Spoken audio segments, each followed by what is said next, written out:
Good evening, ladies and gentlemen out there in YouTube land. I am Deleted Scenes, and I would like to welcome you to Live from Sparkwood in 21. This series will chronicle one of the greatest television shows of all time, the 1990s cult classic Twin Peaks, created by David Lynch and Mark Frost.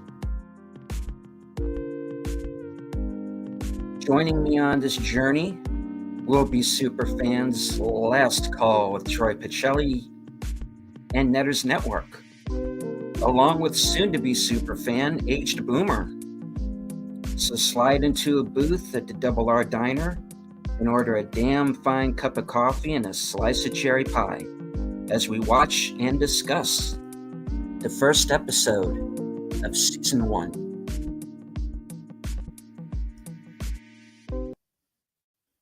All right, folks, good to see you all here tonight. Already in the chat, we have Big Out Presents, JPRPH1, Mr. Londell's Groovy Movies,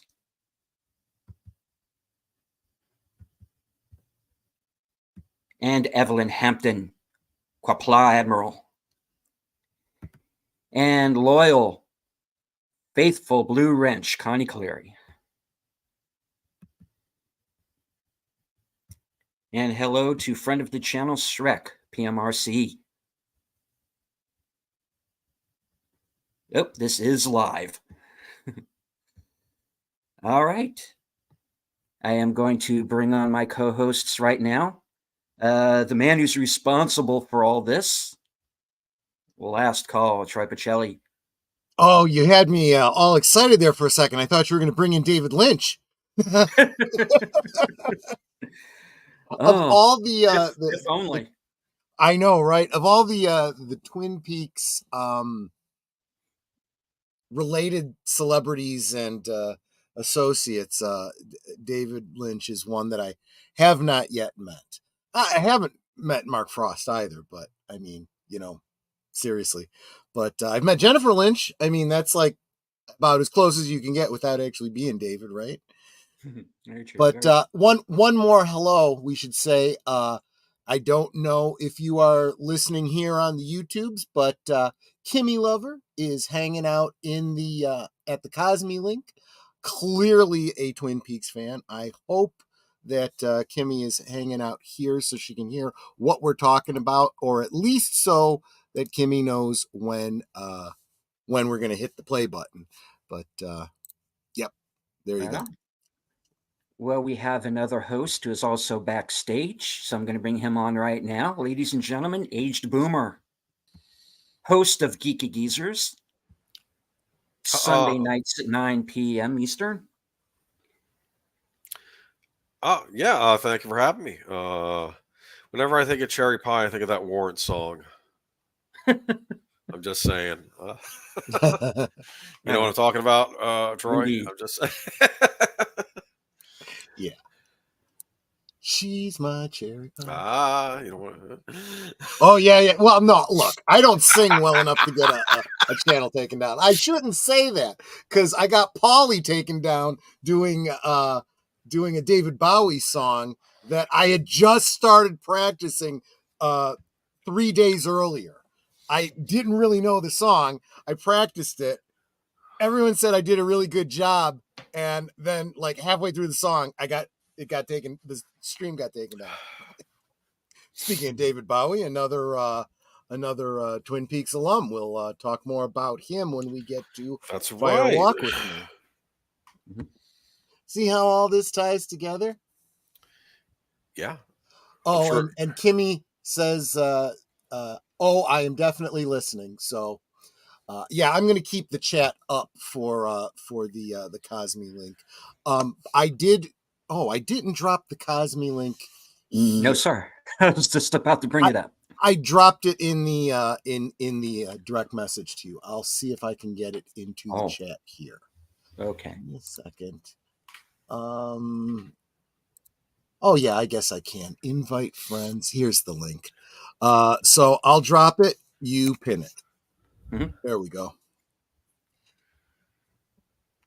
The latest feature, see people raid the...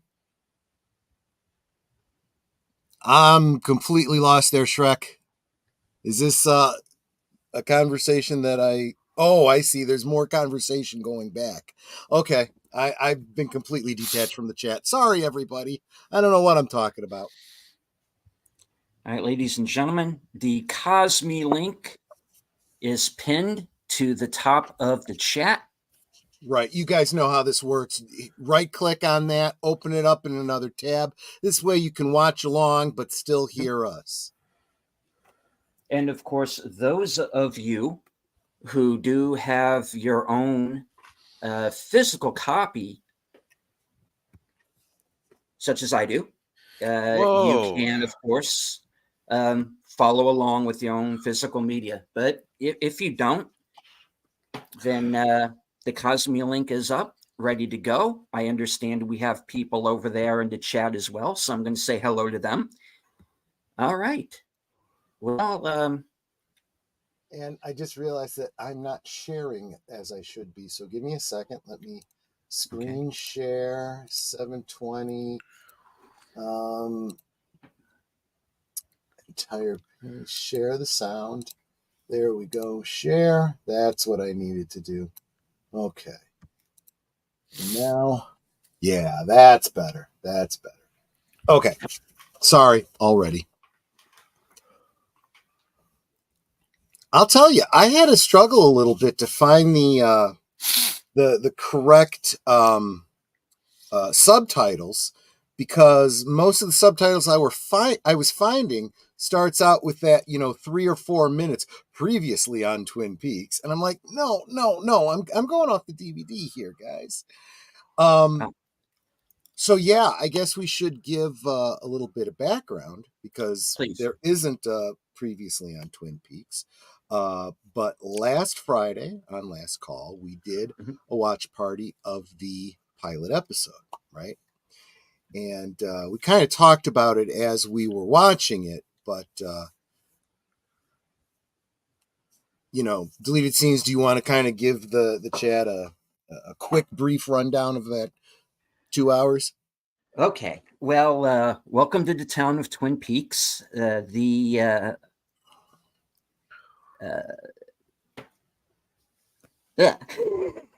Sorry.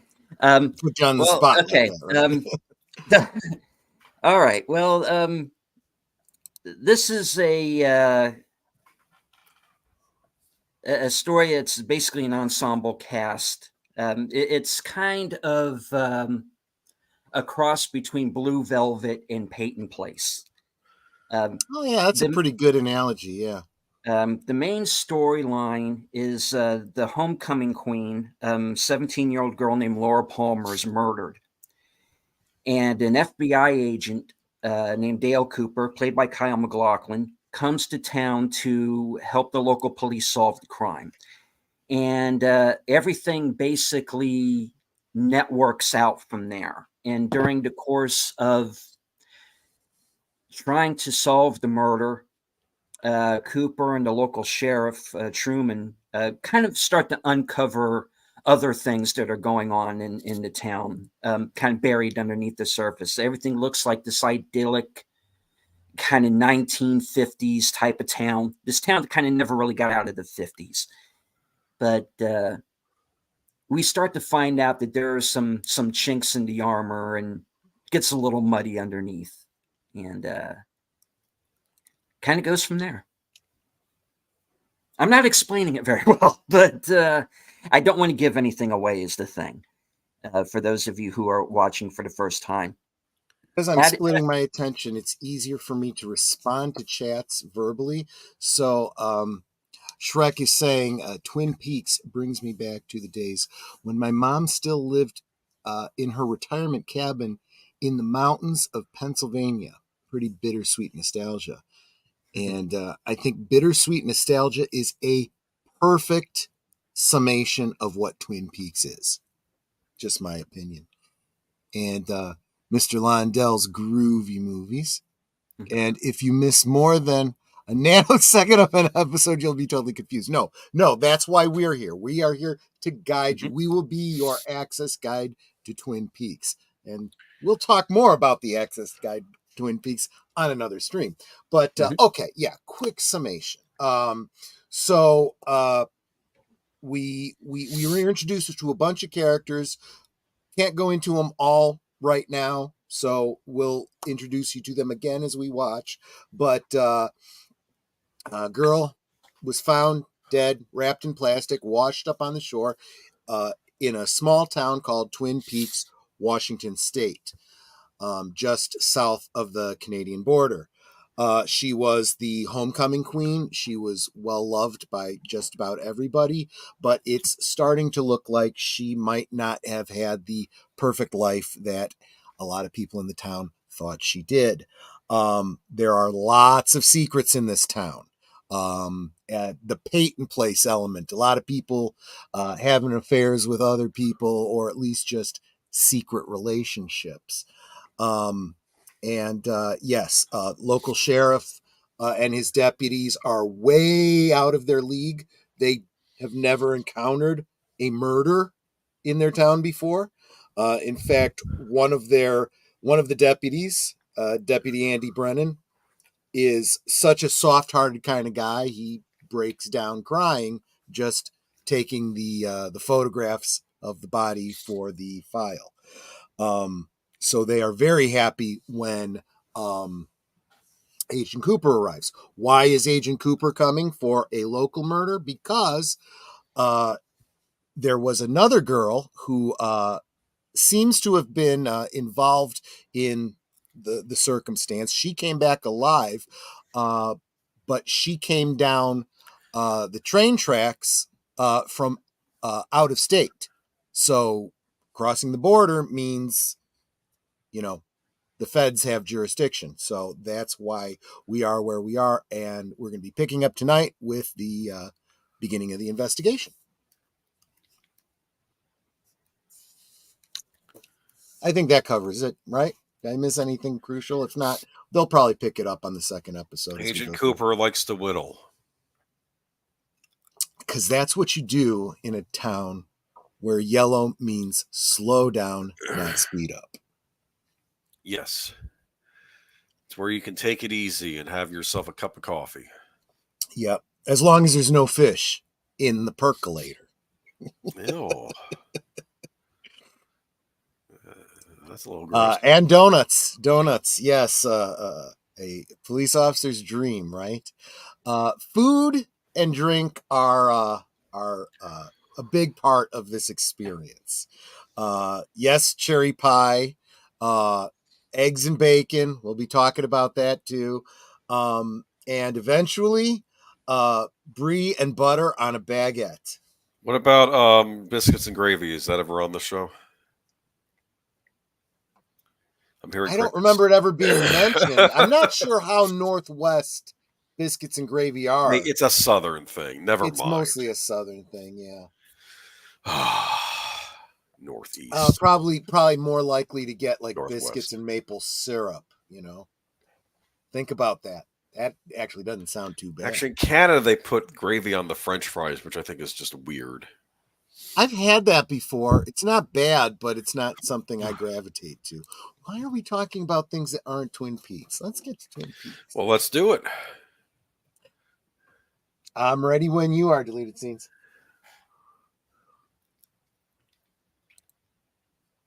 As long as we still have deleted scenes. You know which character I like on the show?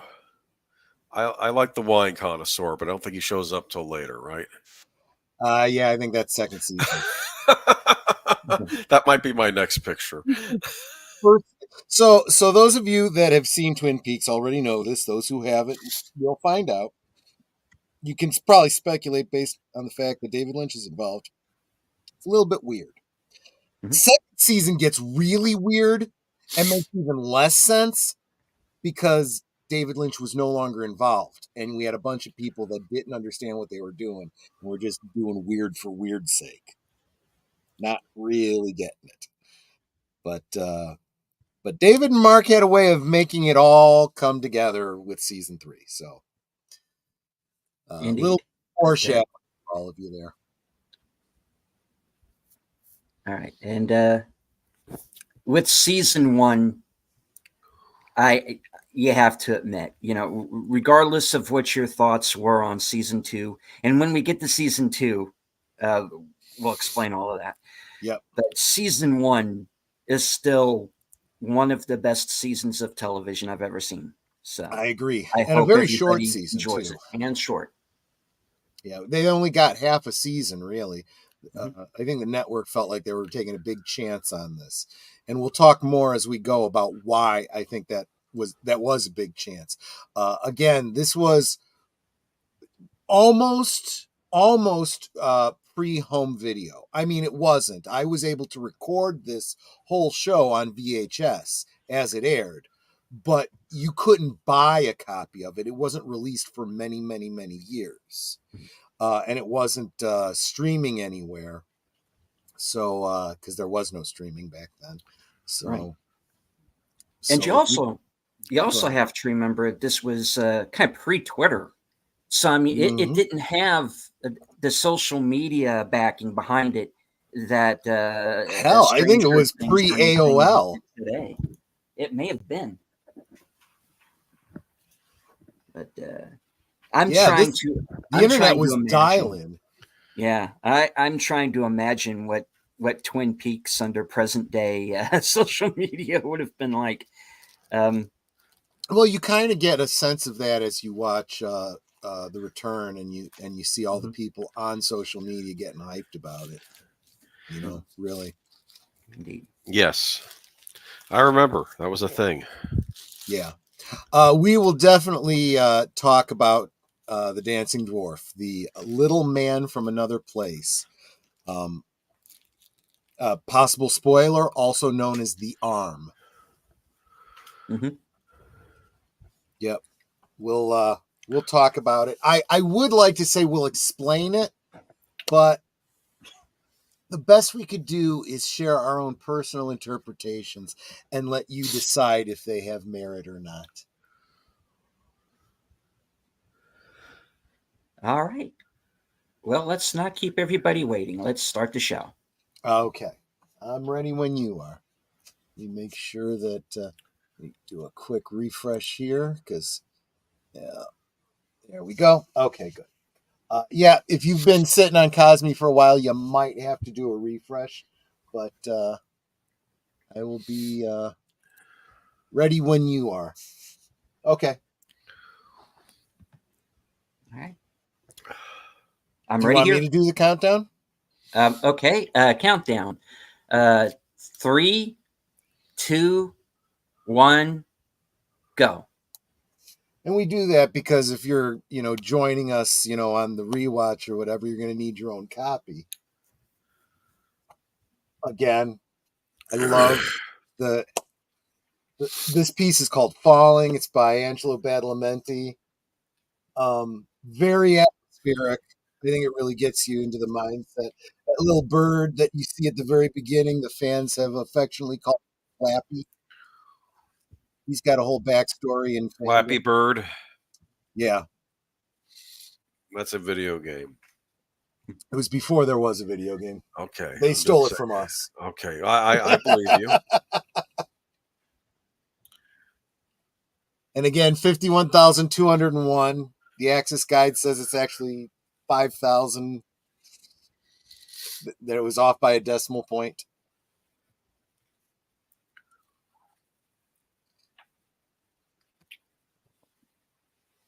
Lady V is asking, haven't seen it. It sounds interesting. Haven't seen it. Is it streaming anywhere?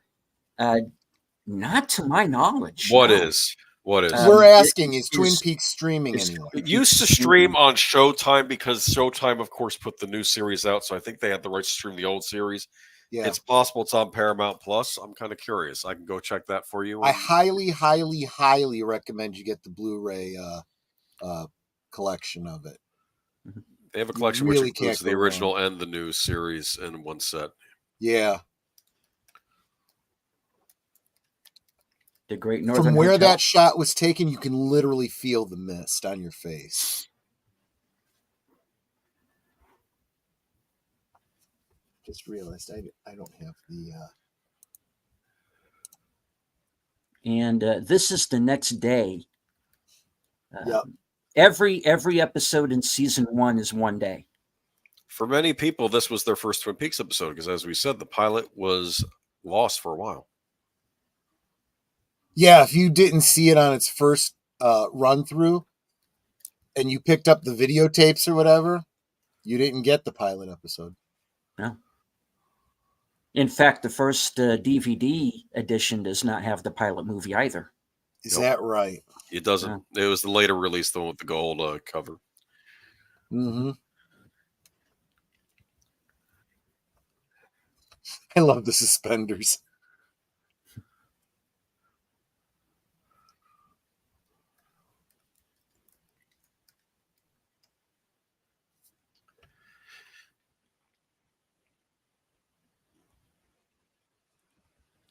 I really do love this element of talking to Diane, giving dictation. It's almost like Captain Kurt's captain's logs, you know. I also like because it shows that he's basically a stranger in this town, so it's like he's conversing with someone, even though she's not talking back. It's still like a communication with someone he knows from back where he's from. I love this.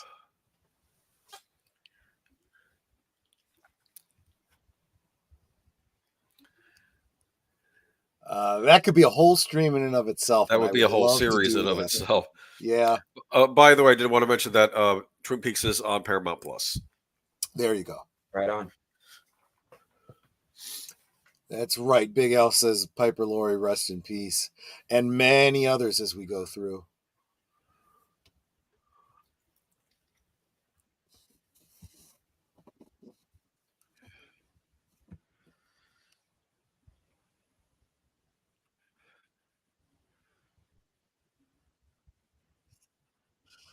Sherilyn Fenn. Wow. Cremated. I do not like crispy bacon. I know some people do. Well, I'm glad Netter's not here to hear you say that. Freshly squeezed, and Freshly Squeezed starts playing. That's the name of this musical piece. Special Agent Dale Cooper.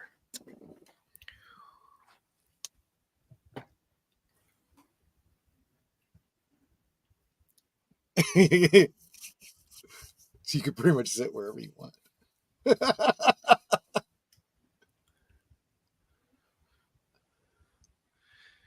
Oh my. But of course, he's on investigation mode even when he's talking to her, right? Yes. And you also, I mean, clearly you see some attraction there, but then you start, as you find out more about Dale Cooper's background, he's been compromised by an attraction to someone during an investigation, and it's haunted him. So it pushes him to be even more above board. You start to see some of the why he strives to be such a Boy Scout.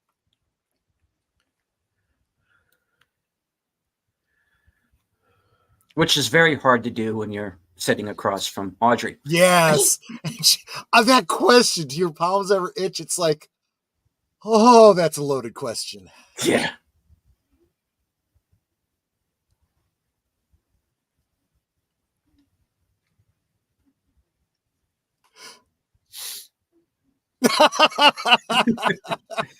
I love this.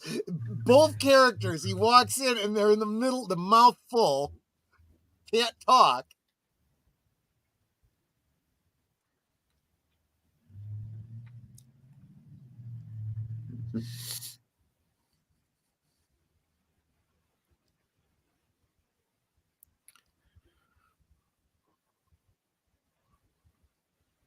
I mean, obviously he's got this all planned out. He can't respond, so he just nods. I really have to urinate.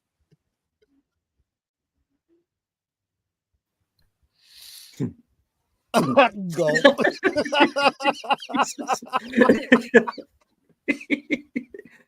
Oh.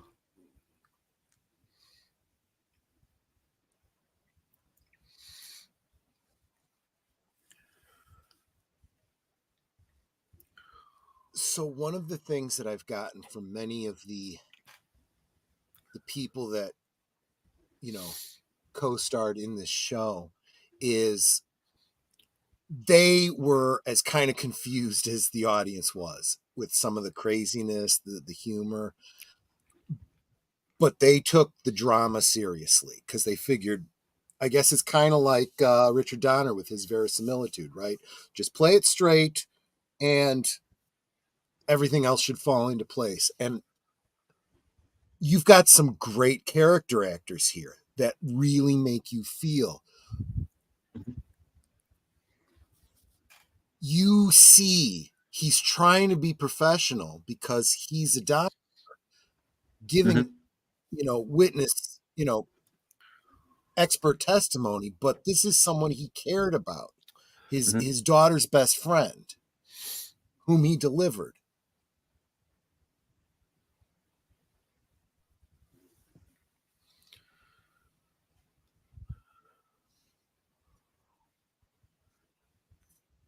So Ronette Pulaski is the only witness they have. She's in a coma. So this music in the background, what's this theme called?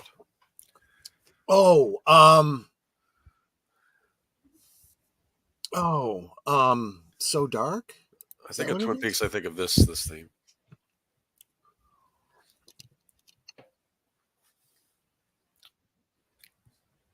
It is the first track on the soundtrack after Fallen.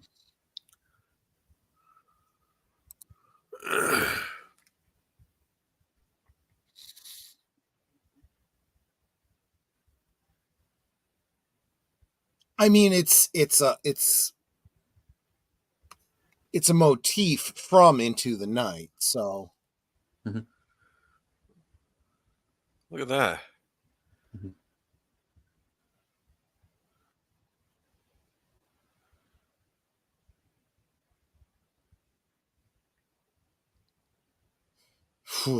Yeah, he's a piece of work. Yeah, he's a charmer. Yeah.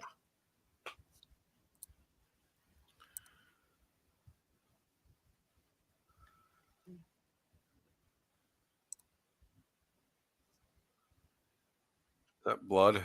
Yep. Yes, blood on his clothes. So, which explains why he wants it done so badly.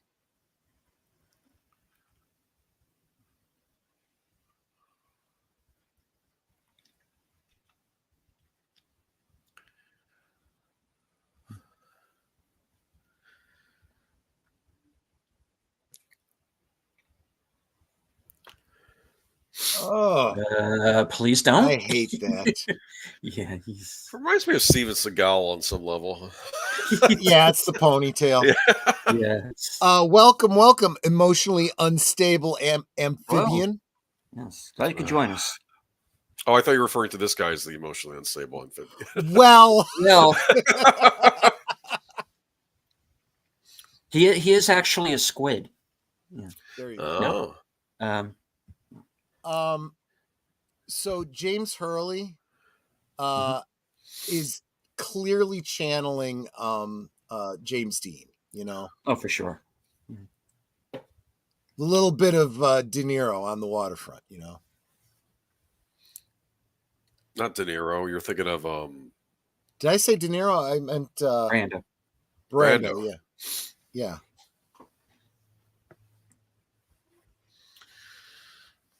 Well, they both played the same Godfather, so that's true.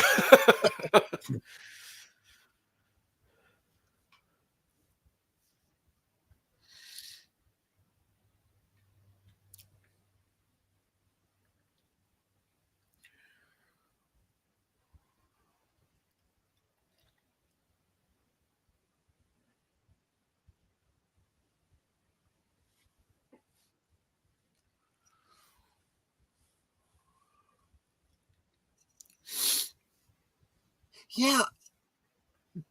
I get the impression that he didn't really know why she wanted it kept secret.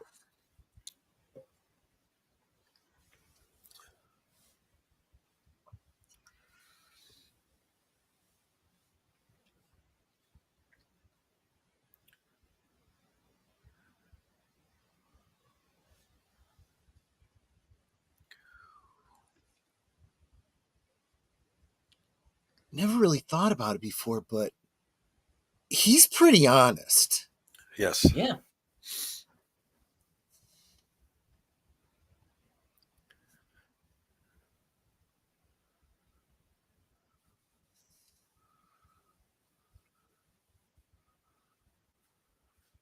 That's where we're Hence at right now. the title. Mm.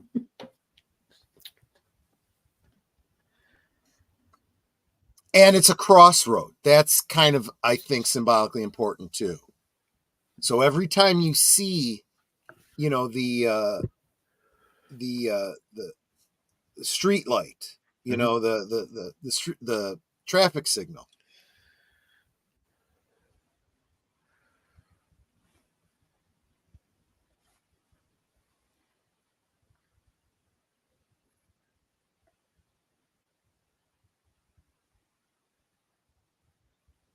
Yeah, he doesn't even deny it. No.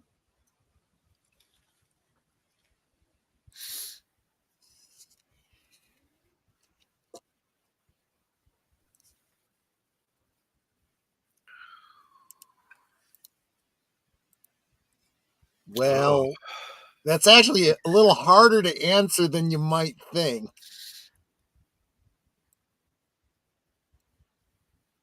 Because James and Donna buried the other half of the locket, but Yeah. as we saw at the end of the pilot, It's not someone there else anymore. retrieved it. Yeah. So even if they went to look for it where he says he buried it, it's going to look like he's lying because it's gone. Right.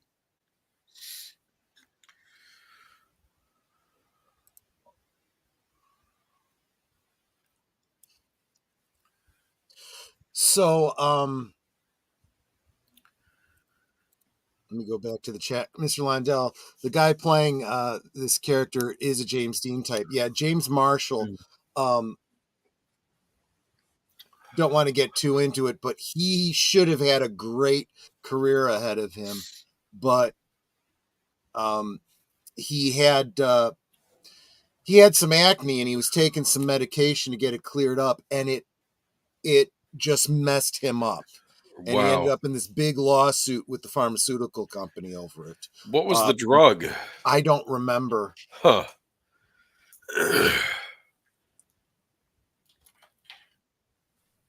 A lot of people in Hollywood actually went and testified, basically because it was a tort case, saying, look, you've destroyed this guy's career. He can't work.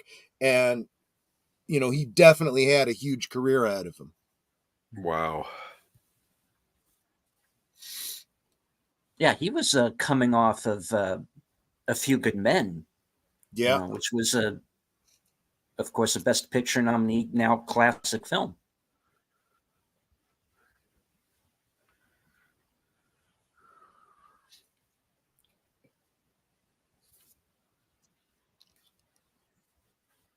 Right.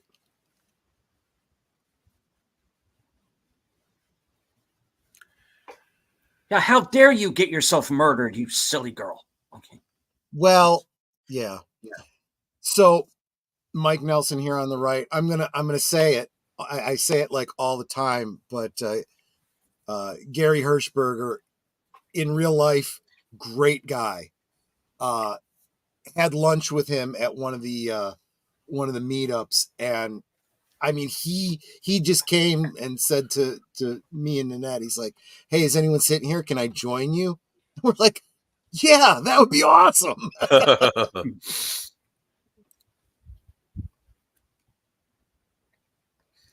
Check this out. Are they gonna do the wolf call again? He does remind me a lot of a young Willem Dafoe in these early episodes. Who, Dana Ashbrook? Yeah. Yeah. I kind of get that. if they had done this show 10 years before, well, for one thing, it wouldn't have been as good, but because they wouldn't have been able to do half of it. But if you recast this like 10 years earlier, I could see Willem Dafoe playing Bobby. Yeah, I guess you're right.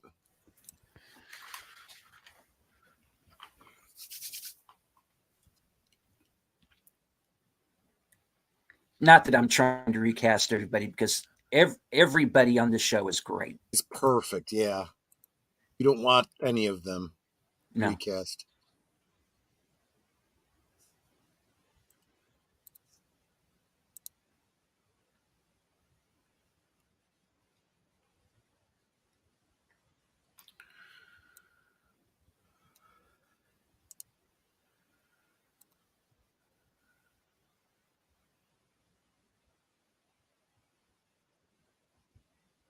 Mm.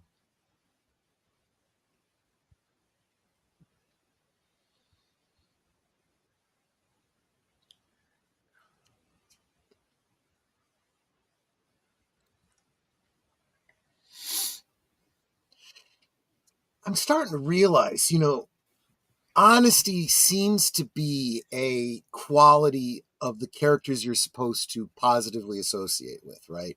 Because even though she tries to keep secrets too, what does she do? She knows she's got to talk to her mom, right? Because she has, who else is she going to go to?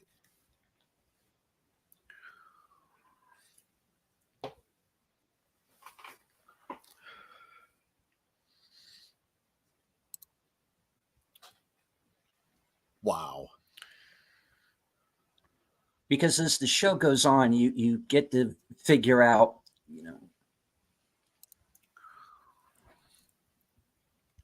I don't want to say so much, who's good and but let's who's just say evil. that mom understands because she has wisdom and she's got life experience. We'll find out more about that life experience later. So Eileen Hayward in the wheelchair, actress was not wheelchair bound. Mary Jo Deschanel. If that last name sounds familiar to you, it's because she is the mother of Emily and Zoe Deschanel. Also have to say, sweet, sweet woman in real life. I have had no negative experience with any of the people that I met from Twin Peaks.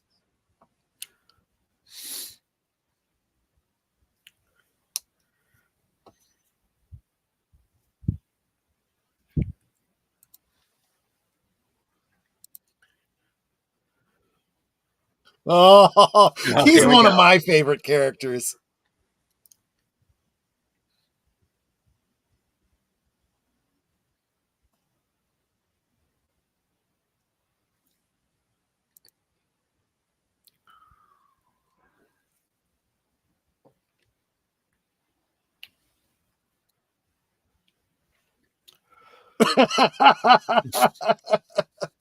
What's funny, here's another one, right? He's keeping a secret, he's having an affair, but he's also pretty honest about it, right? By the way, even though, I love Ed Hurley, I still see Major Powers. Which I suppose is better than seeing his character from the People Under the Stairs. I remember that movie.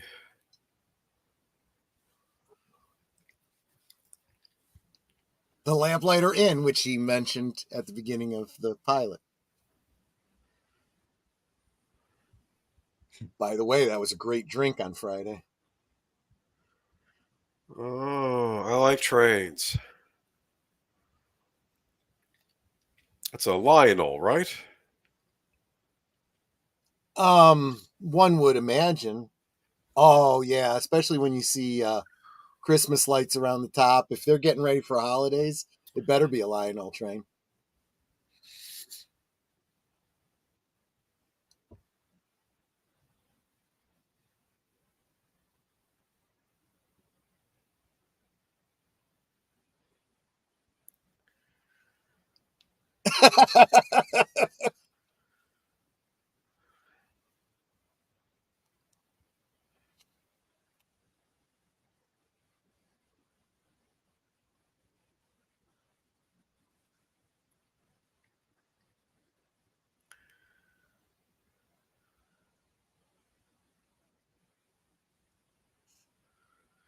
Okay, so we just established in the previous scene that Big Ed is seeing Nadine.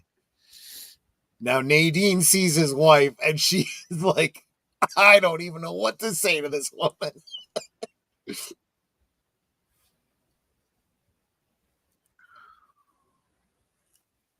Little clue there. Yep.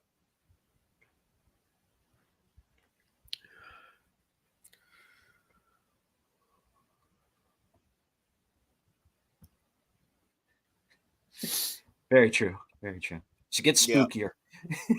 Yeah.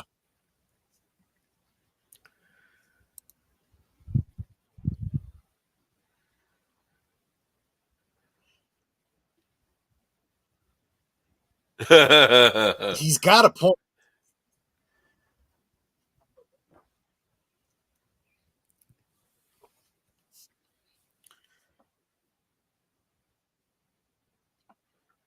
After all this, now you don't have any other questions?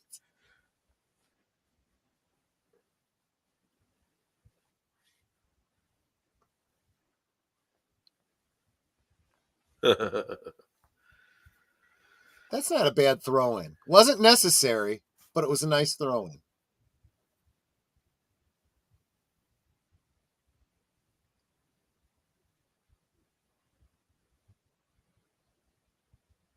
I think that's exactly what he is, you know?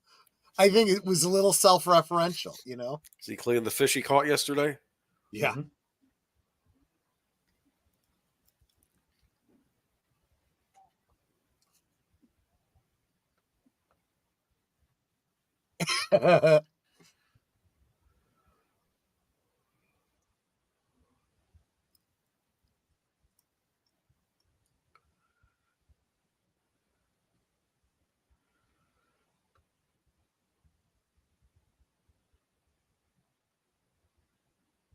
I mean, Pete really does have a great heart.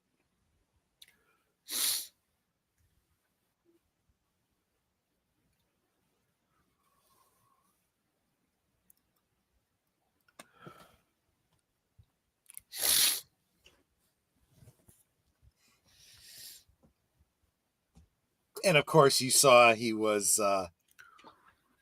These were the fish he would have caught yesterday, right? Because he had gone fishing. He was cleaning the fish in the kitchen. And we know Hmm? and we know the sheriff was here just a few hours ago. Yes. Yes. Okay. Yeah. On a moonless night. That's exactly what I say when I get my coffee. You don't like some cream and sugar? No? I definitely don't like cream.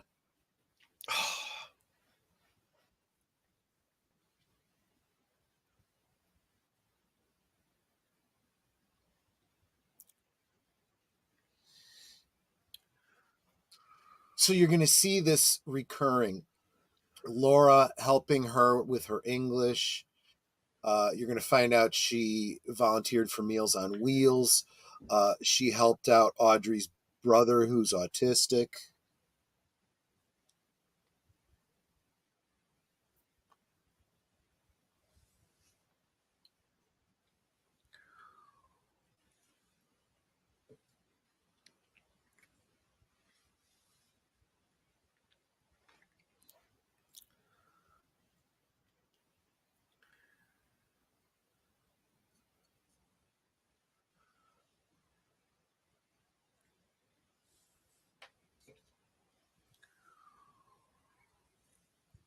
Yeah.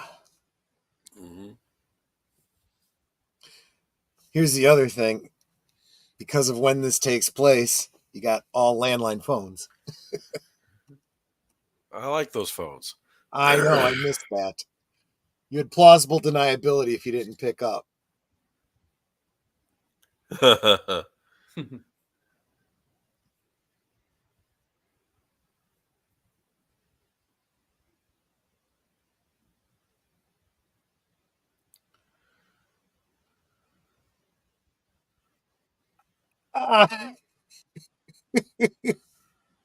The fish in the percolator.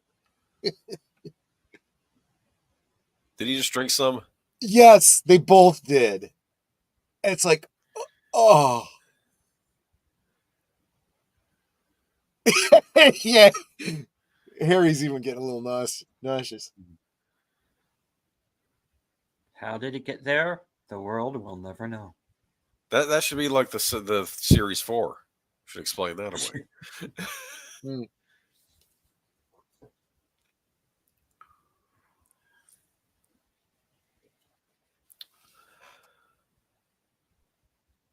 See, it's unfortunate. She really needs to toughen up a little bit because the proper response would have been, well, he's not here and I'm in charge now. Mm-hmm.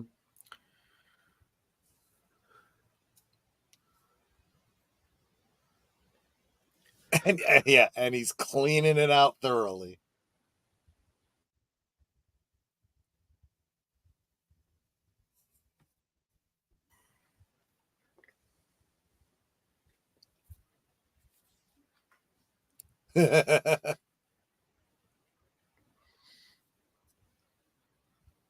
He comes off a little like Lieutenant Commander Data there. Kind of.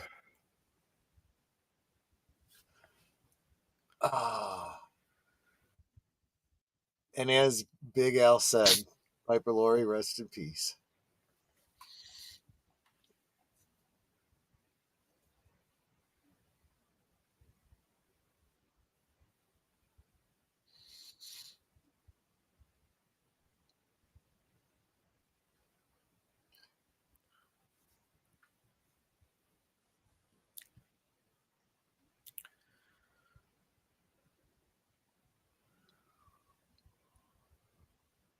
It's all the same to me.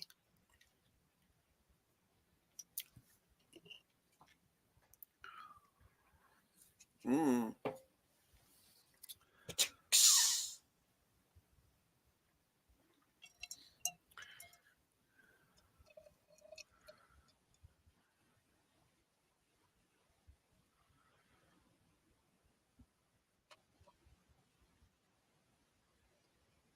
So now you're realizing there's some business shenanigans going on here.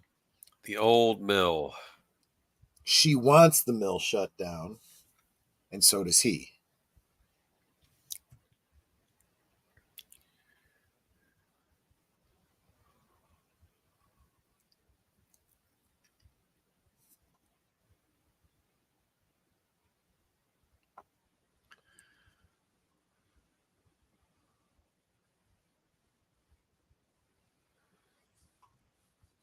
Wow.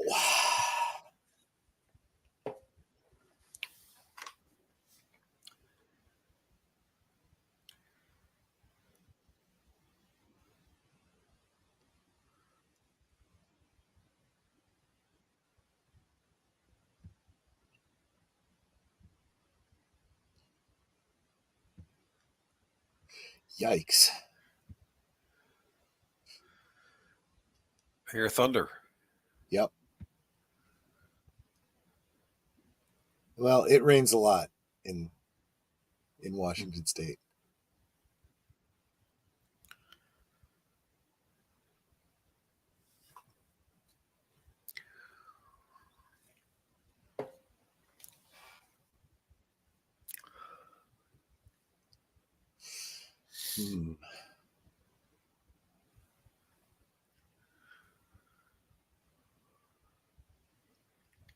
This has got to be rough too.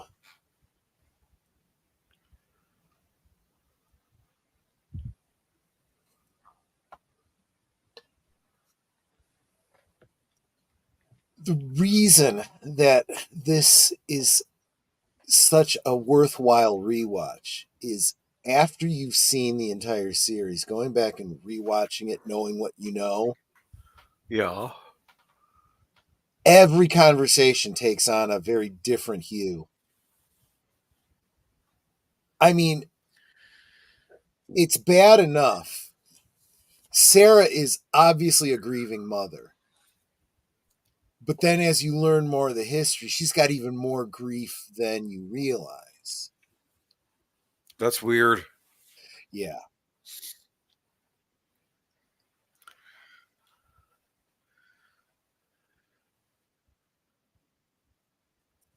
Hello. A scene that was created specifically for the European ending that ended up working its way into the series in a brilliant way.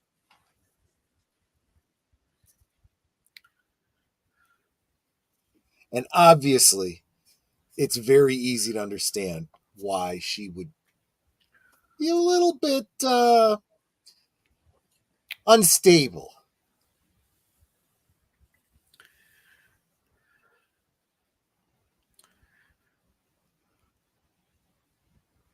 They kind of set a standard for emotional outbursts in the show. Yeah, that's what one of the things I appreciate about Lynch's direction.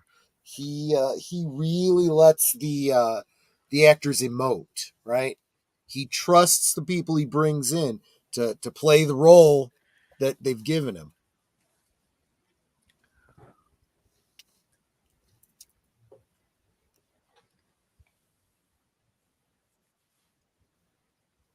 Deputy Hawk.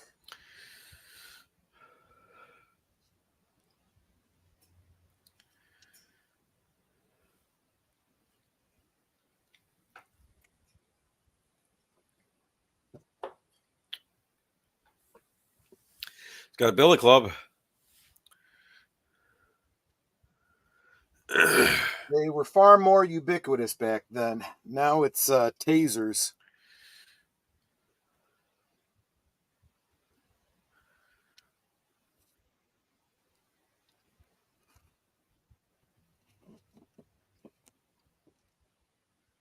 Oh, do patent leather shoes really reflect that?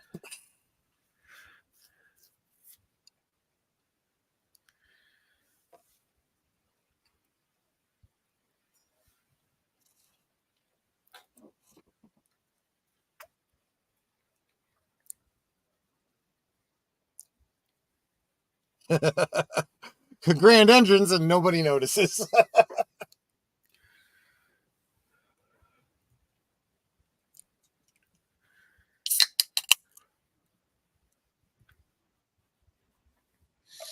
Yeah. What racket? I know jazz is never racket. Well, I don't know. Maybe sometimes Dixieland is. Oh, dude. Not cool. You can't dance to it.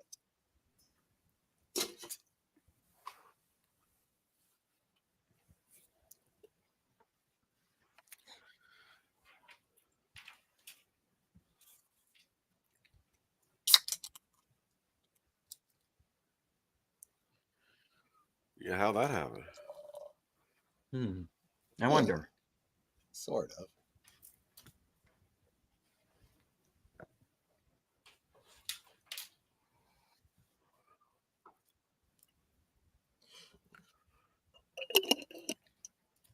Just to simplify it, I guess it's technically a spoiler, but it's not, anything earth shattering.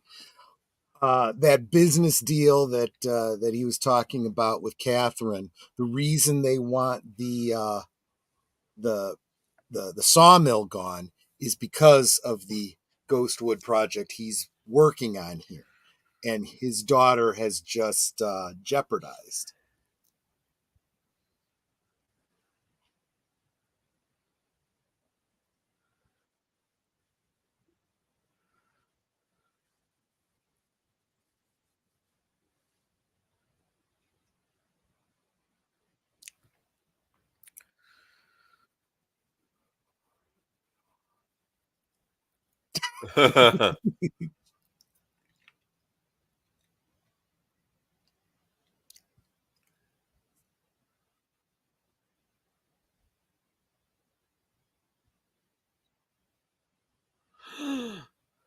Ouch. Yeah.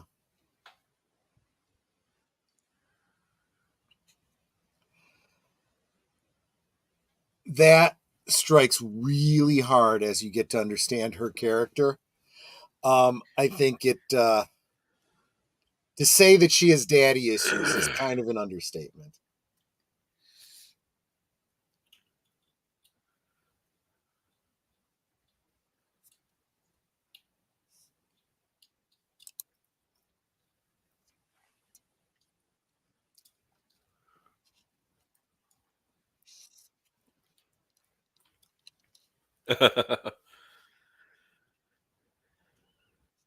Major Garland Briggs,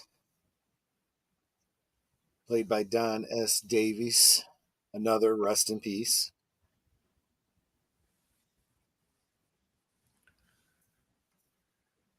Before his eventual promotion to general. Right, exactly. Stargate, right?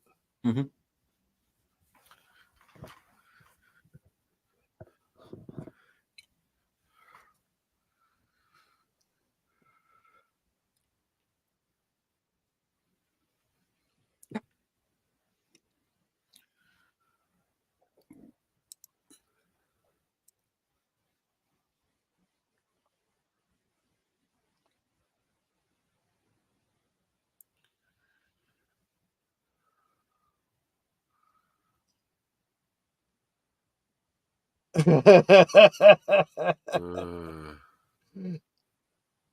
Charlotte Stewart, who She's like, I'm plays not Betty even here, Briggs. am I?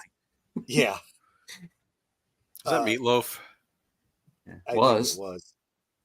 Charlotte Stewart, who played Betty Briggs, said that she had talked with she talked with David about it, but David was totally open to her emoting. And she and Don Davis had talked about the background of their character, and they knew like what their wedding was like and all the dreams that they had for Bobby. And yeah, I mean, she really, really got into it. And I'll tell you, the fans really ate it up because it's become a big part of the EU, if you will, of Twin Peaks. Not very friendly.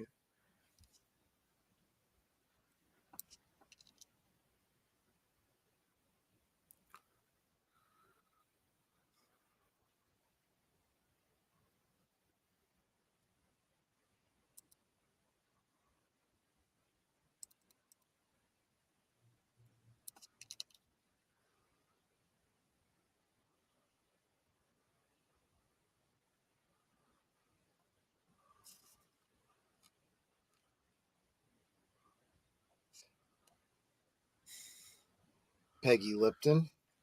Is it as good as the lamplighter in Cherry Pie? That's the question. I'll be honest, I've never had the lamplighter in pie, but I've had the pie from the Double R Diner. Is it good? Both the one that is being currently served and the one that was originally served when the show was filmed. And both were excellent.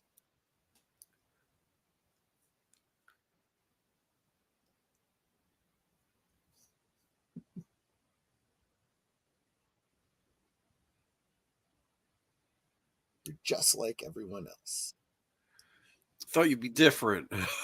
So I'll tell you, there is a theory among fans that this whole thing about her talking to the log, there is a belief that there's something about spirits being trapped in wood, which will really come into play later on. We'll talk about it more. And hello, Orville Nation. Hey, PJ, how's it going?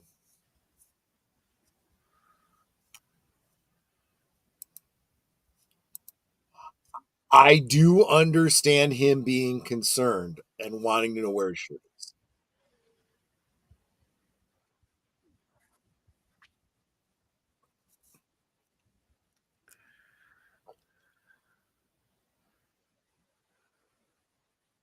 Okay, I understand turning on the music, but there's nobody around for miles. Maybe he does it to mess with her. Maybe he likes to play the maybe. music when he does it. I don't know. But there's a clue because Kind of like a Laura was- Reservoir Dogs kind of thing. Yeah, yeah. I'm sorry, deleted scenes. What were you saying? So there's a clue because Laura was wrapped in plastic, and well, there's plastic. Interesting.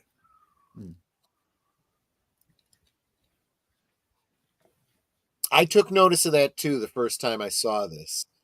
Remember, I was taking copious notes. I was certain I was going to solve this mystery before we got to the revelation.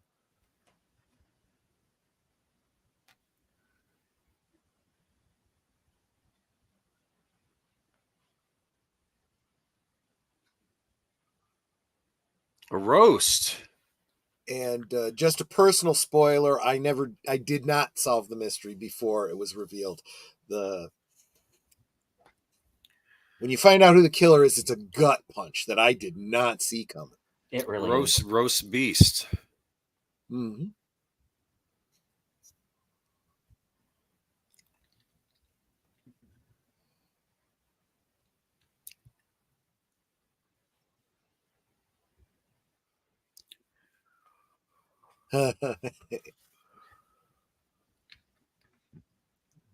That's an understatement.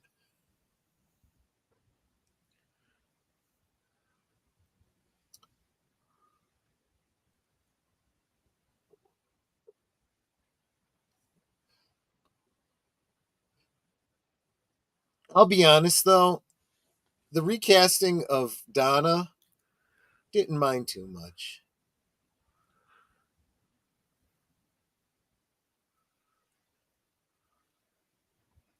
That's the one that I was like, okay, I see why, and I'm okay with it.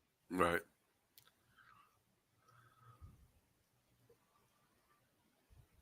Okay, from their point of view, I kind of get what they're saying. You know, obviously they can't see what jerks they are, but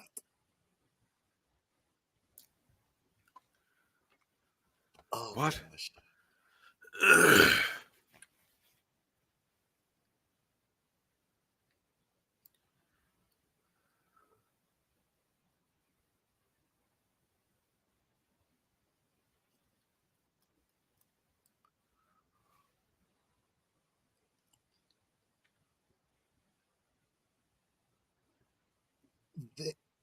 But he's so dumb.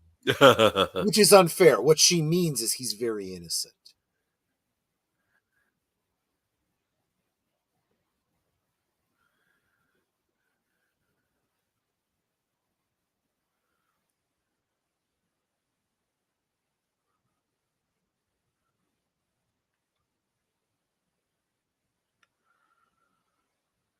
This is great because we don't get to hear it. It's the other He was law. the one who took the other part of the locket at the end of the last episode. And whatever she's saying is having an impact on him. I know what she's saying, but Is that a fish tie he's wearing? yep. Mm-hmm. And I have seriously thought about getting it. But I'd have to find the right shirt. Yeah. All right, folks, that's This, of course, episode is 1. Laura Palmer's theme. There is a great, I think it's a DVD extra. You could probably find it on YouTube. Angelo Badalamenti talks about Laura Palmer's theme. And he really talks about the emotion behind where you got to think of music as a narrative, right? And you kind of have to hear them. One of these days, maybe what I'll do is if I can find it, we can bring it up on the stream and talk about it. Maybe we'll do an episode just dedicated to the music or something. But yeah, So that was the first regular episode. It's kind of weird. Different shows do things differently. Some people consider a pilot episode to be the episode 1. That would make this episode 2. But the official episode numbering for Twin Peaks, the pilot is episode 0, making this one episode 1. And now looking back on it, I don't feel like you can't figure out where the story's going if this is your first episode. If you missed the pilot, you may have missed the introduction of the characters. You may have missed some of the emotional hooks, but I think this episode brings you up to speed just fine. Disagree? I worked for me when I was first watching the show. Yeah. We would get to see the fight at the Roadhouse, not at the Roadhouse, though. That was pretty cool. That was a good fight, and that was one of those. Going back to last Friday, yeah, there was that.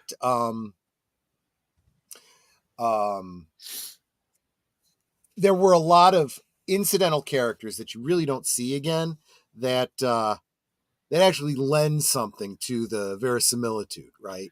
It's Yes. like, you believe these people all know each other. They're all friends from school or whatever the thing is, right? But yeah. How about you, Deleted Scenes? Thoughts? Well, what's cool about this episode, and hello to Netter. See us in the chat. Oh, I'm sorry. I think I forgot to send her the link for the stream. So I just sent bring her on. Apologies, Right, well, apologies. In this episode, you get a couple of suspects, right? You've Right. So yeah, let's go through. Yeah. Well, we have, of course, Leo, because he is shown to be this. He's obviously an abusive husband, right? Mm-hmm. And then he's not nice. He's not. And I know that he's going to be the chief suspect for a lot of people for a lot of the show. Right. I was going to say, do you remember the Saturday Night Live sketch where Kyle MacLachlan was the host? He comes in and he's playing, of course, Dale Cooper, and the Saturday Night Live team. They're all playing, the characters from the show. And he's going through basically what we're about to do right now and breaking down, who the leads are and who he thinks it might be and so on and so forth. And was it Chris Farley who played? Yeah,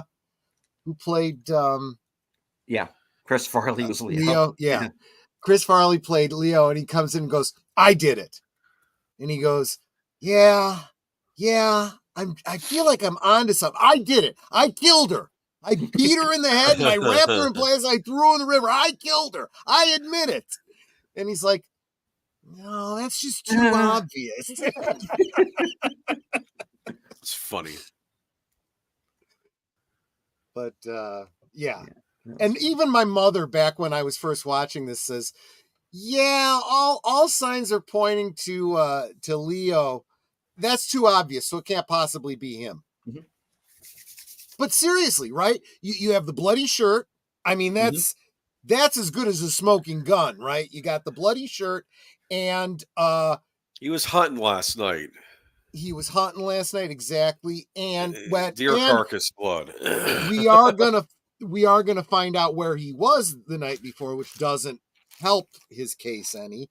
And as you pointed out, the plastic from the house being worked on, she was found wrapped in plastic. I will point out it's two different kinds of plastic. Anyone who's ever used that kind of plastic, in construction, and the thicker drop cloth type of plastic that she was wrapped in. Mm-hmm. I did not know that, Evelyn. He was, yeah. Yeah. He was that makes perfect sense. That could be and see, I know that Frost and Lynch both liked those kinds of legacies, so that may have very well played a role in his casting. Well, maybe. And welcome, Netter. I love you too. But anyway, how was work? Oh, fun. Yeah. I did get a lot of stuff caught up, though. That's good. And my voice is coming back. It's starting to. Yeah, I took Netter had a doctor's appointment over Saturday, and they put her on some antibiotics and an inhaler and stuff. So she's starting to come around, and I'm trying not to get sick myself. So let's keep our fingers crossed. Okay, so Leo Johnson, definitely prime suspect. Who else are we liking for this murder? And we're also looking at Dr. Jacoby because he has the other half of the necklace. Yeah. The necklace. Yeah. So a psychiatrist that was seeing Laura. Yeah, I always thought he was a little creepy. He's very creepy, and he gets more creepy as the show progresses. Does he have a wife? No. I don't think so. No. Okay. I thought he had a Hawaiian wife. Okay. Oh, wait a minute. Well, if he does, she's not living with him in Washington. Yeah, she stays in Hawaii, I think. I think he might actually be right about that. I may have to dig into that again. But yeah. So where were we? Oh yeah. So Jacoby is a psychiatrist. He was seeing Laura. She was making audio tapes, kind of in a sort of dark parallel to Cooper, recording audio recordings to send back to Diane, which serve as kind of a log, an official log of his case and his thoughts and whatnot. She was, keeping a journal, so to speak, but in the form of an audio recording that she would give to Dr. Jacoby. And yeah, it does come off very creepy, and that will be more justified later.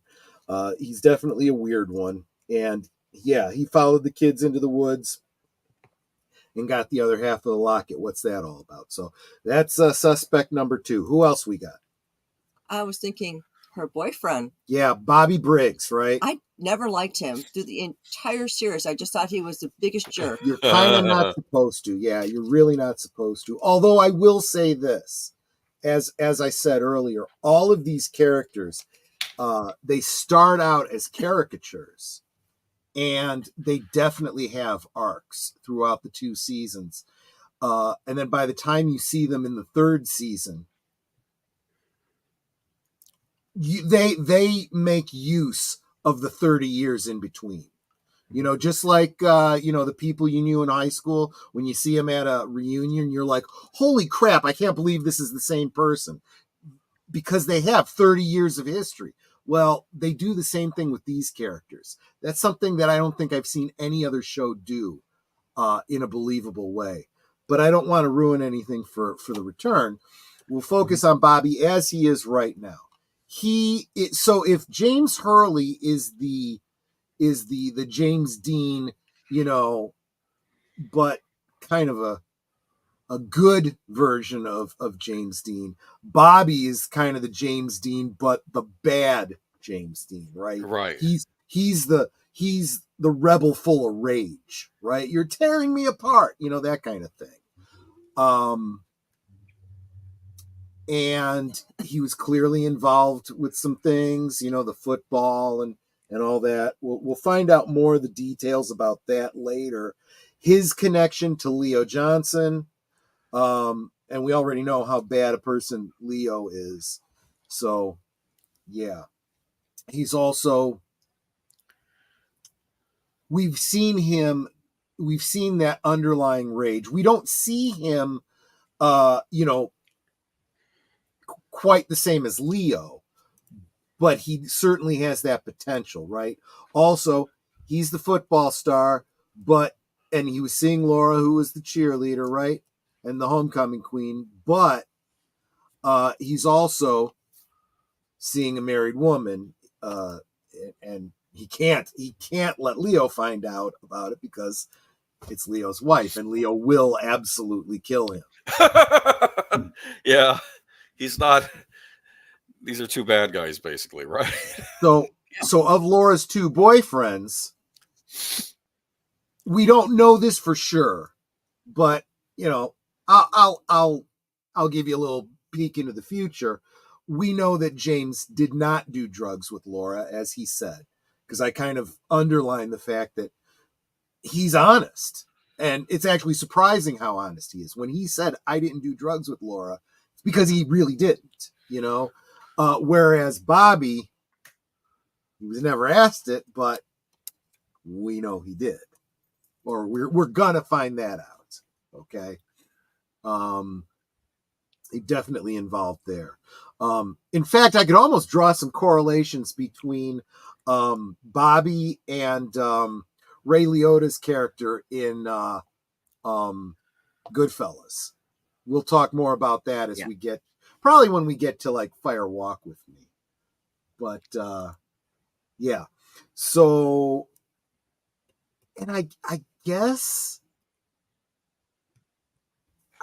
we could if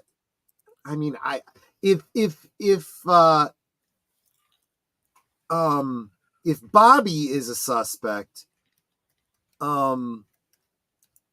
I guess Mike Nelson could be a suspect too, but Mike Nelson, that was his best friend. Yeah, right? that was. Yeah, I was thinking of him as a suspect too, because you don't see him as much, and it's like one of those things where it could have been done behind the scenes and it comes out later. Yeah, but at this point in the game, we don't have a motive. We don't. I mean, what he was dating Laura's best friend, right? Mm-hmm. I don't think he was cheating on her, was he? He might be the one person who wasn't cheating on somebody. True. So we don't have anything like that going on. But really, he's just at this point he's just a sidekick to Bobby, right? He's, if anything, he would be complicit or an accessory. But we don't see anything that would imply a motive, so it's a little harder to consider him. He's a wingman. He might help Bobby hide a body. Yeah. But he wouldn't actually kill anybody himself. Now, I guess I'm kind of spoilering by being so positive about James, but at this point in the story, is James a suspect?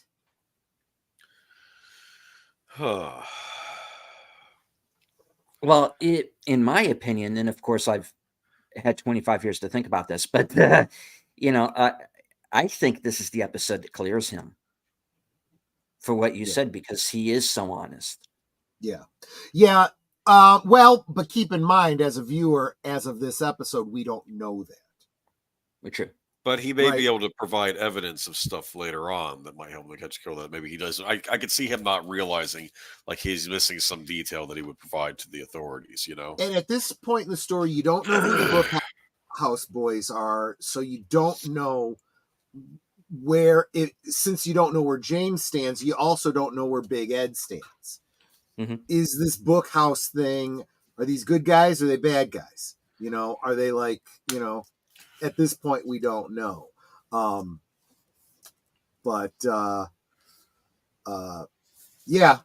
Here's the other thing too, from the pure looking at it from Cooper's point of view, James is, as far as they know, the last person to see her alive.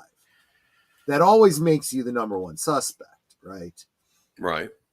But at this point, he already knows James isn't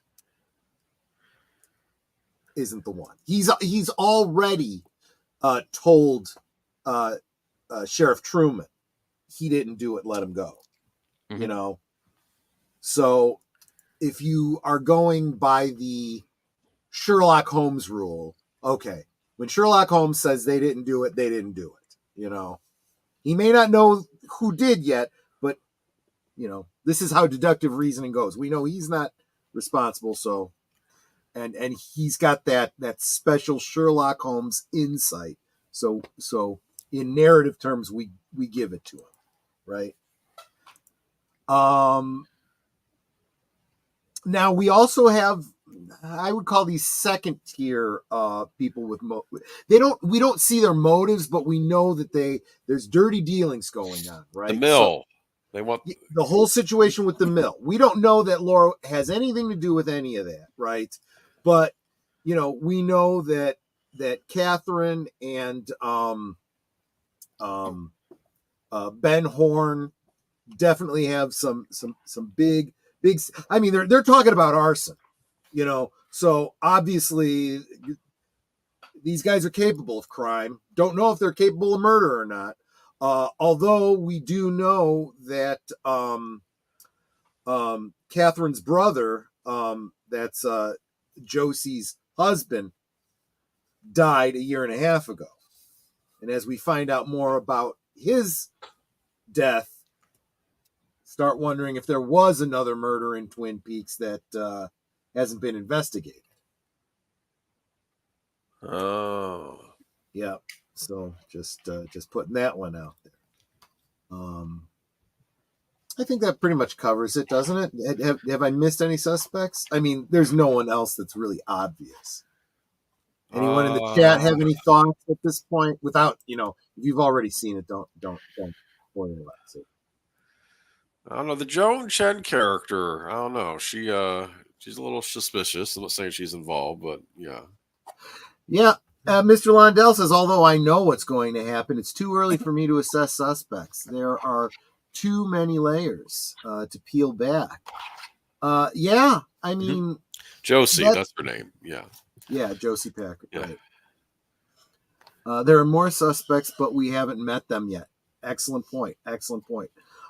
Yeah, it doesn't get easier from here. We don't have all the suspects. And it's and there's still a whole lot of how do these characters tie together? What is their history? So this is another one of those narrative forms, and I think that Mark Frost. This is just my suspicion. I think Mark Frost had more to do with this than David Lynch did.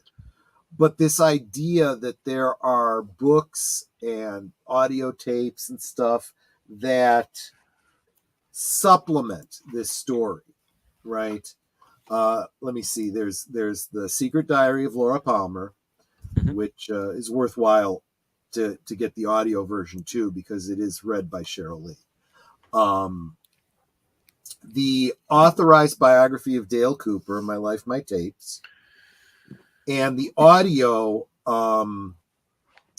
recording that Kyle MacLachlan got a Grammy for, by the way. Diane, the audio recordings of Dale Cooper or whatever, I can't remember the exact title, but those are very supplementary and they really go well together.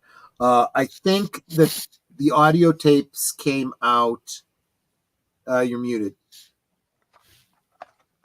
Stephen. You're muted. You're showing, but you're not telling. I'm not. Oh, there you are. Yeah. I just happen to have a few of these. Of course, as those of you who may have seen my unscripted show last night, this is the Secret Diary that was written by look at that. Lynch. Yep. And we have 2 copies, one of which is autographed by the author. Also the there it is. Dale Cooper, My Life, My Tapes. That's a great read. That one is a great read after you've seen season 2. You don't want to read it probably before season. But the audio tapes that he was just showing, actually, I think those came out after season 1, if I recall correctly. And that is actually a great place to listen to those, because it does kind of go back and fill in some of the gaps. It's almost like listening to all of his audio tapes. You hear some of them within the span of the show, which are reproduced in those audio, in that, those tapes, literally.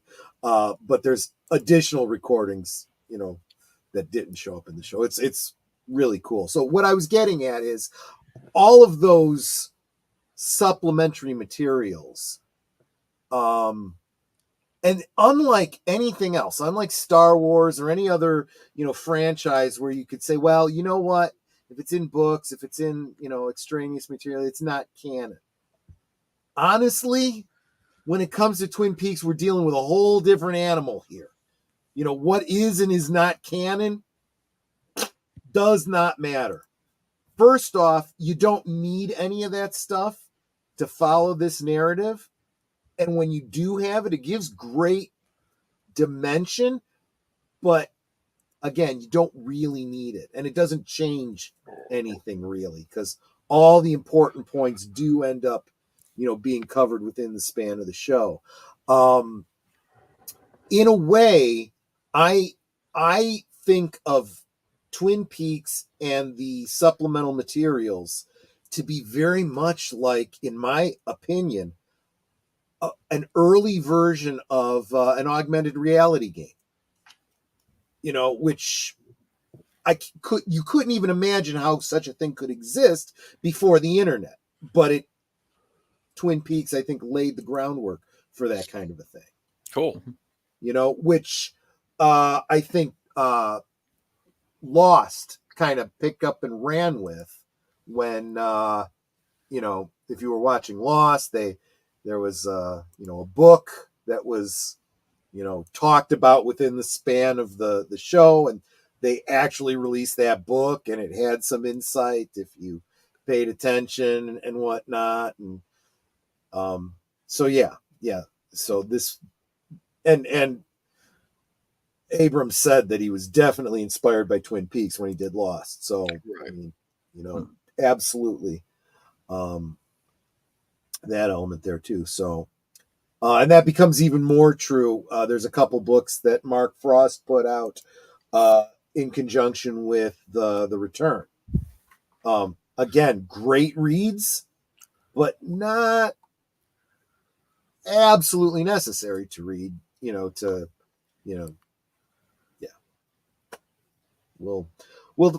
I'm going to keep alluding to things in the future, but we'll just file them in the back of your mind. We'll talk about them when we get there. Right. So there we go. Is there anything else we want to cover about the first episode? I'm good. I think we've covered it. Yeah. Looking back on these first episodes, I kind of wish they were a little bit longer, because they fly by so fast, and that's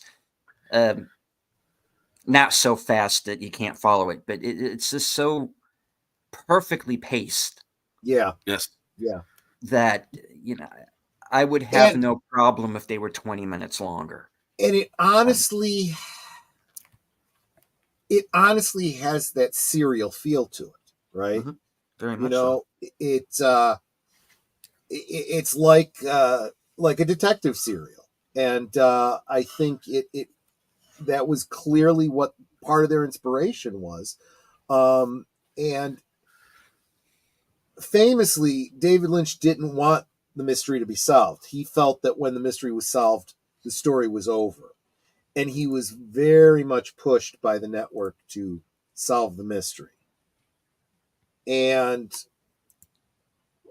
David Lynch is more, the journey is more important than the ending. Because once it ends, it ends,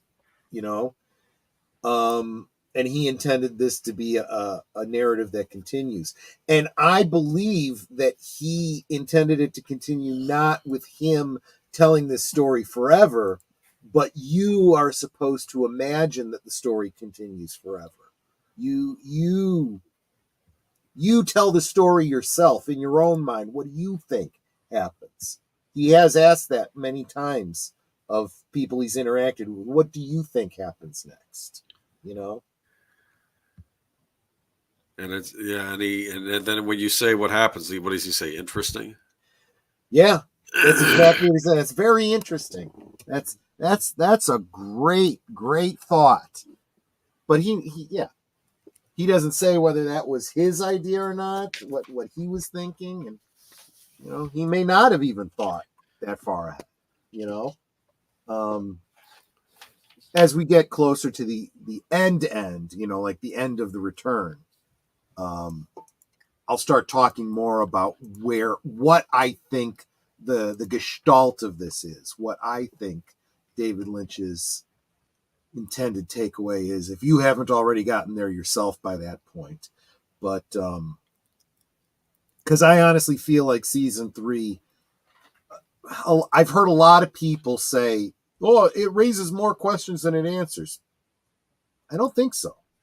I really feel that it not only answers many of the narrative cliffhangers that we get at the end of season 2 after 30 years, but I think it gives the final answer that we needed to know about what Twin Peaks is really all about, all this weird craziness that he keeps talking about.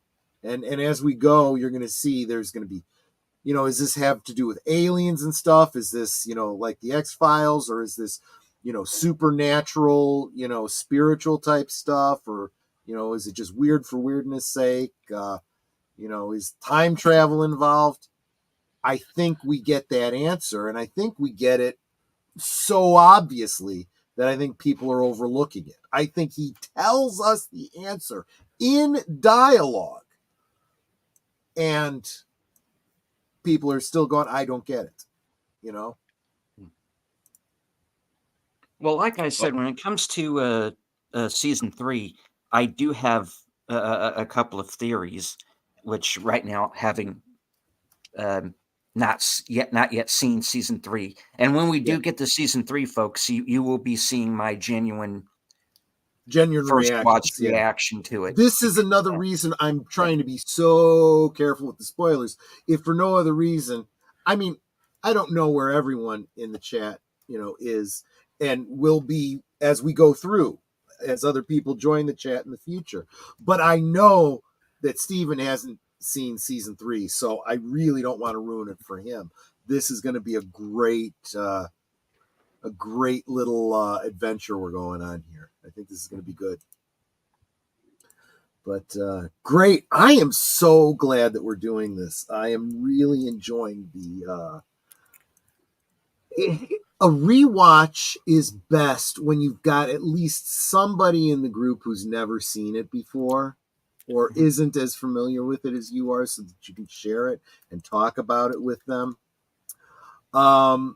Londell says, I still don't understand how Tibet came into the story. I will talk more about that as we go through it. Stay with us, because those kinds of answers, I have answers for it. Keep in mind, if I give you an answer, that doesn't mean it's the definitive answer. Doesn't mean I'm right. I'm just going to tell you what I think, and you can decide if it holds water or not. And I'll answer it, in story and behind the scenes as well. So we'll talk more about that when we start getting into that. But understanding Buddhism and Tibetan mysticism and all that kind of stuff is very helpful. If Thor in Marvel Comics is all about Norse mythology and Wonder Woman is all about Greco-Roman mythology, this show's mythology draws very heavily on Eastern religions, Buddhism and a little bit of Shintoism and even some more esoteric type stuff. And we'll talk more about that as the show goes. Some of it doesn't even really rear its head too much until we start getting into the return. But yeah, good. I'm glad you guys are engaging in that. That just tells me there's value to what we're doing here. And again, if you are catching this on, you stumbled upon this and you're like, darn, I haven't watched Twin Peaks. I don't know what these guys are talking about. You know what? You can, at the beginning, we tell you 3, 2, 1 play. You can link up and hear our commentary. But you know what? Just go watch the show yourself. Then come back and listen to our commentary. Oh, I get it now because you've seen. Yeah, because you've seen past this point. Yeah. Okay, good. Boomer, you were going to say something. I think I was going to say that I don't know if we necessarily want Deleted Scenes doing his predictions for season 3 just yet. Maybe you should wait until we get at least toward the end of season 2, right? Before, because we don't want to. I don't want to spoil something accidentally. Yeah, that might actually be great. That after season 2, maybe we do put a little depends. We'll see how it goes. I think, but maybe after we've watched all of season 2.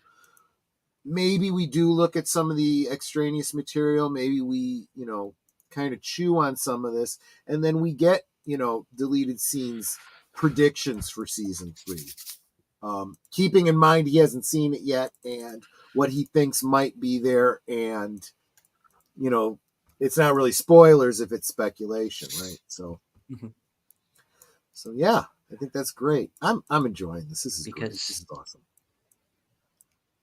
Because there's something that happens,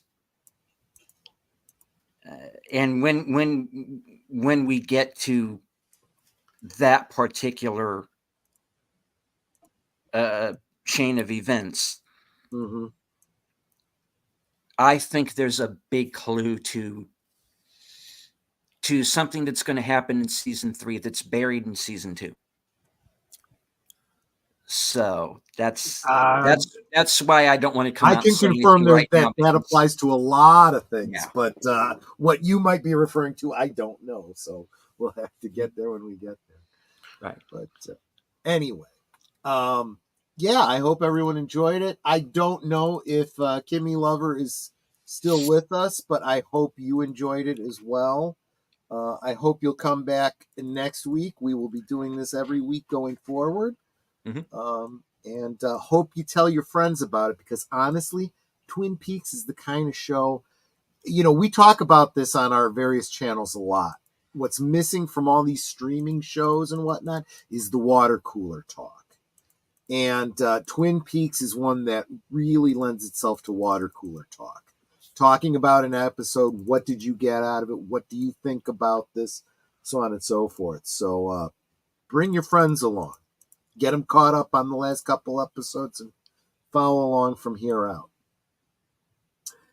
Mr. Londell says, definitely a thumbs up from me. I'm so glad. And yeah, I mean, you're going to hear a lot of, some people have said, if you understand David Lynch, if you say you understand Twin Peaks, you don't understand it. And I get why people say that. But I think that just like the whole Zen thing, you get to a point where you suddenly have understanding and you can't explain it. I mean, I can kind of explain it, but you can't really explain a feeling, right? And I think a lot of Twin Peaks is the feeling, right?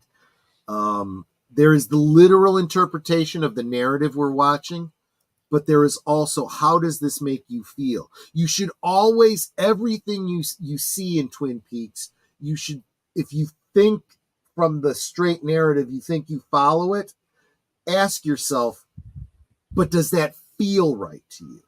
Right. Did the music set a mood that fits with what the narrative seems to be saying? If not, the narrative might be misleading you. So keep that in mind. And I know that's a little bit cryptic. I think it'll make more sense as we go. Okay, I'm going to stop talking now. I've yammered on way too much already. No, folks. This is why I am glad Troy is here and why I'm glad Netters is here, because, not only are they what I would refer to as a super fan of this show. Yeah. not only the fact that Troy in particular is steeped in not only the lore of Twin Peaks, but David Lynch's career in general. Yeah. Troy and Netter have physically been to the locations where the show was filmed. They have met a number of the actors. Yeah. So you're going to get this whole behind the scenes, skinny that I know I don't have, because all I had to go on, back during that time period was what you read in a TV guide or Entertainment Weekly, or like when an article came out, which like the we one in longer Rolling have. Stone and stuff like that, and the Rolling Stone article, which was had a one very of my favorite memorable covers cover. of all times. My favorite cover of all time. Yep. Yeah. So, and this is back when you could still read Rolling Stone, and Right. they hadn't completely fallen down their particular rabbit hole yet. Yeah, and exactly. they were still about something, but that's all. I really had to go on, and I am. If you remember the movie The Faculty, they call Elijah Wood's character the creepy Stephen King kid. Yeah. That was basically me. There Because I'd like to think that I had it a little bit more together than his character does in that movie, but I mean, the football team wasn't, chasing me around or anything. They didn't know who I was. They didn't give a shit. But the thing was, I was the guy who was reading the Stephen King books, reading science fiction, watching Twin Peaks, and I just happened to know a couple of people who were watching it and who were like me, breaking it down and searching for the clues and looking for the little Easter eggs underneath, It's interesting because I feel like if you're not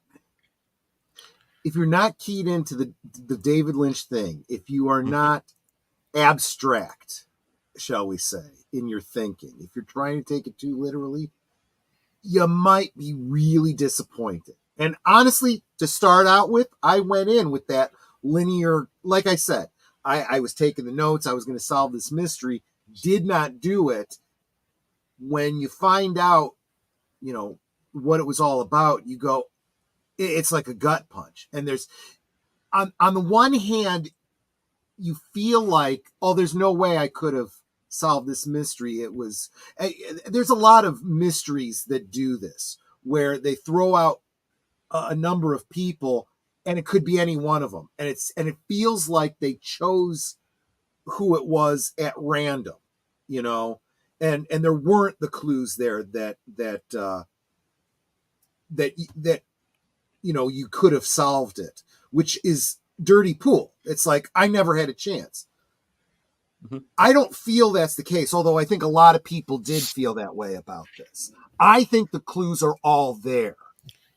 And in the kind of way that when you figure out the whole mystery, and it's really laid out for you, they tell you, you get all the answers.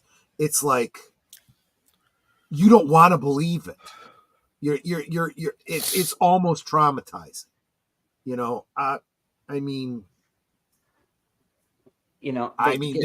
There's even people that were in the show, that actually, what's her name? Grace Zabriskie, who played Sarah Palmer. She specifically said that it was just heart-wrenching. Well, I mean, she said it. Catherine Coulson, the log lady, said it. What's her name? I get confused between their real names and the characters. I think it's pretty safe to say that Charlotte Stewart, thank you. All three of them were like, when they read the script and they knew, who killed Laura Palmer, they were just heartbroken. Yeah. It's like, no, that can't be. And I think good, because that's the reaction that their characters would have had too. You know, Mhm. I'm sorry. Go ahead. Yeah, because, and again, I don't want to give too much of this away, but at that time in 1990, 1991, to have a primetime television show Yeah, go into the direction that this show ultimately goes yeah. was not something that you saw until this is subject matter you were not used to seeing. Yep. You know, You've and already heard both the pilot and this episode have already talked about cocaine. mhm. They usually didn't bring up drugs on television back then. Unless it was like a special episode of 21 Jump Street or something, right? I mean, even what was that show? Was it Saved by the Bell? No, that was like caffeine pills. Right. But it was originally supposed to be. Amphetamines. It was supposed to be diet pills. Okay. But that And was then the point. It was they couldn't say that that's and what they it had to was. change it, and Had to, that yeah. made it ridiculous, This show straight up tells you have a character that was addicted to cocaine. Yeah. And well, you heard Dr. Hayward talking about the results from the autopsy, so you know what happened to Laura. Mm-hmm. Last night of her life was pretty brutal. In the assault sort of way. And I love his presentation of that. He had such a hard time talking about it, as somebody that cared about his patient, his daughter's best friend. It was heart-wrenching for him to talk about. That's conveyed beautifully. And you start to find out more as you find out more and more about Laura. Her death isn't even the most tragic thing about about her life. It's Nope. You'll find out more as we go. So okay, again, I said I was going to stop, and I didn't. Liar. I know, right? Well, plenty of time to unearth every rock, right? Because there's And a it's lot not to all chew on. dark. There's also some fun coming up too. So I mean, yeah, we don't want this to sound like this is just going to be wall to wall doom to gloom. No, there are. This is not only do you have these does the show go into dark areas? It goes into some pretty funny ones too. Yeah, and I think a lot of people don't even realize you how need self-referential this show is. Mhm. There are a lot of times when things come up and are said directly in dialogue that I feel like are speaking directly to the thoughts that people were having about the show at the time. Mhm. As there's more and more, woo woo and mysticism and, spiritual type stuff that comes up. There's a point at the very beginning, and I know I'm treading close to a spoiler, but I'm not going to say a spoiler here. Sheriff Truman says to Cooper, he's like, look, I just don't get all of this weird spiritual blah, blah, blah, blah, blah, blah, blah. And it's almost like this is what the audience is saying. Mhm. And the response that Cooper gives him, again, is like a gut punch. And for me, I just sat back and said, oh, man, it really put the whole show in perspective. And I think a lot of people missed it. I really feel like a lot of people missed it. I won't let you guys miss it, though, I promise. And for some of the funny bits, just listen to Lucy. Oh, yeah. Oh, yeah. Whenever Lucy and Andy are on camera. Oh, not even that. Just Lucy in general. It's yeah. But they play off each other. I'm going to transfer the call to the table, but it's the brown table, not the black table. Yeah, exactly. The one with the blue phone, not Right. the one with the black phone. Yes. Yeah, that we moved last week. Yeah. And then, of course, the visual gags. Cooper comes in all full of steam. Goes talks to Lucy. Lucy's got her mouth full. She's trying to talk to him. He goes, "Yeah, I'll just find him in the conference room." He gets there, and Truman's just stuffed his mouth and can't speak. So he just rattles off, da, da, da, da, da, da, da, da, and before he can even empty his mouth, and I really have to urinate. And he walks off. He's like, gulp. So yeah, there's a lot more like that. Yes, Nadine with those damn curtains was hilarious. That is a running, I guess you can call it a running joke, and that is an intentional double entendre because they are drapery runners, a running joke. But I mean, comic relief again, but she's got some tragic backstory too. You start asking yourself, why is Ed staying with her? You know, and he's cheating on her. Why doesn't he just leave her? And this is one of those tragic stories where you really get to like Ed, and you're like, I don't like seeing him cheating on his wife. He doesn't like cheating on his wife, but he's in a bad circumstance, and you really start to feel for him. And I got to stop talking about it because otherwise I'll give away something from season 3. So we don't want it. Yeah. But season 3 is verboten until we get there. Yeah. But sounds like a plan. Definitely. I'm trying not to give away too much about season 2. Yeah. I don't know who here has seen season 2. You know. So exactly. So okay, I think we're going to go ahead and not risk it, cut it off right here, and we're going to wrap it up.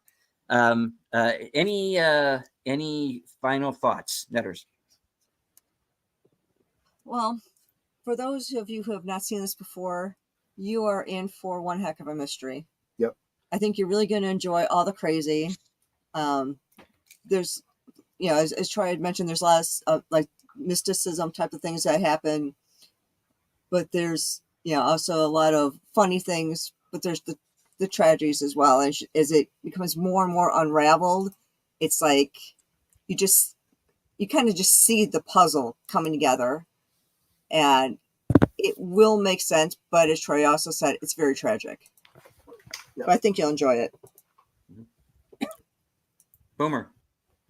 Nothing. Looking forward to doing the rewatch of this, and I know the season 1's a short season, but we'll keep striving forth past that too. Yeah. Yep. Troy, any last words? Just following right off of what Netter said, it's and what I said earlier, right, about David Lynch saying that it's not the destination, it's the journey. And just appreciate all of you coming along on this journey. I cannot tell you, as a super fan, as someone who feels like he's really been to and lived in Twin Peaks, I am so fired up about being able to share this with all of you. So thanks everyone for coming and sharing it with me. We'll see you next week and do some more sharing. Sounds good. All right. I would like to go ahead and thank the everybody who was in the chat. Connie Cleary, Mr. Londell's Groovy Movies, JP RPH1. Let me scroll up here. Evelyn Hampton, Quapla Admiral. Let's see. Shrek PMC. Oroville Nation. Lady V Elements. Let me make sure I didn't forget anyone here. Big Al Presents. Big Al, who I will be joining along with Soundtracks with Birdman for a special Friday episode of Films with Friends, and we are going to be watching The Witch. Yep. All right. Sounds good. All right. And of course, I want to thank everybody who joined us in Cosme, including Kimmy Lover, who seems to be a big fan of the show. So I hope you join us at the same time next week for episode 2 of Twin Peaks. Yep. All right. And thank you all once again, Troy and Nutter and Boomer, for being here. From HQ, take care, stay strong, because this is how we win.